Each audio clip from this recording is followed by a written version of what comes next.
Hello and welcome to Skyrim Pix episode 5.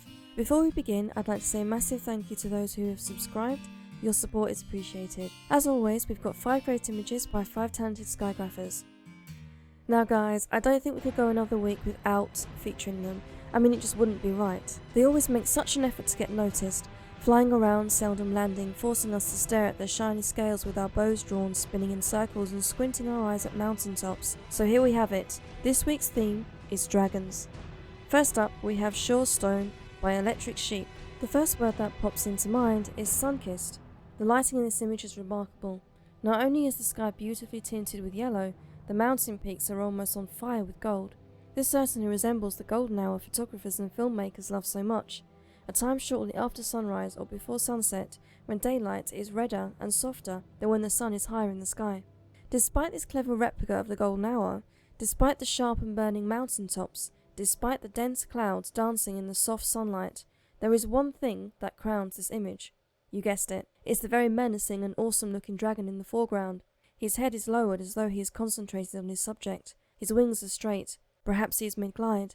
The golden sun has hidden his exact colour from us, but this just makes him all the more mesmerising. Next we have Kype by Tjdgh. Now this screenshot is such a divergence from the sun-kissed image we looked at just a moment ago. This image, however, is certainly no less enchanting. We can see a real absence of light. Part of the moon is hidden behind thick clouds. Why did I say part of the moon, when it's not even in the scene? Easy. The shiny turquoise colour daintily resting on the dragon's head and wings demands the presence of a light source. Large, almost black mountains loom behind and below this ominous-looking dragon. A thick cloud balances on the mountaintop behind him like a deathly mist, and a single tree has become consumed by it.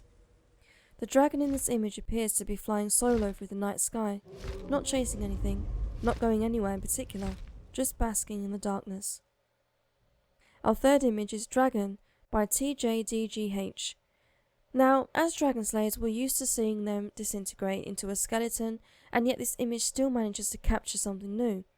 I mean, how many of us will look at a dragon skeleton and be like, wow, this is actually emotional? No, we're like, another dragon soul to add to our collection. This image not only forces us to look at the aftermath of dragon battles, but demands that we feel something for the life just ended. Whether it's feelings of happiness that a world is free of one more evil, or feelings of sadness that there wasn't another way to win such a fight, here it is, a carcass of dragon bone. Not simply something to make armour out of anymore. We can see blood smeared all over it. We can see the position it fell and breathed its last. Its spine travels upwards in a straight line and fuzzy grass cradles its face. This picture really does have a sober feel to it. Our fourth image is Free by Tjdgh. This dragon's wing grabs our attention immediately. It looks tattered and worn, as though from numerous battles. His wing literally owns the right hand side of the screen, and the background is blurred slightly, keeping our attention on the dragon. A beautiful distant lens flare hovers gracefully around the tops of the trees. The earth tones of the grass, trees and pond fit seamlessly with the colour of his wing, and the sky offers a bright and crisp backdrop. Perhaps the holes towards the end of his wing were caused by iron arrows or ice spikes. He is flying so low that he brushes against a small tree below him. His head is pointed upwards and his feet mimic the wheels of a plane with landing gear up. Perhaps he is bailing out of a battle. Perhaps this is how he has survived long enough to own a pair of battle-hardened wings. Last but not least, we have this image by Vblix. Let us just for a moment imagine the sound coming out of this dragon's mouth. I bet it would sound as epic as this image looks. For now, let's ignore his razor-sharp teeth, the spiky ridge on his back and the lens flare resting on his outstretched wing. Let's just soak in how fantastic this landscape looks. A large expanse of water rests below the dragon's bent knee and lower jaw. Distant trees cover the land, and mountains stretch out across the entire background. In fact, the landscape is very wide and angled. This is caused by one thing: a large field of view, perfect for causing the dragon and teeth to appear larger than his body. He is well lit by the sun and well positioned in the centre of the image. And as we gaze at the beautiful flare of light stuck to his wing, the sun-singed tips of his spiked ridge and his glinting teeth, we can't help but think he is about to swallow the trees and mountains that seem to linger so near to his mouth.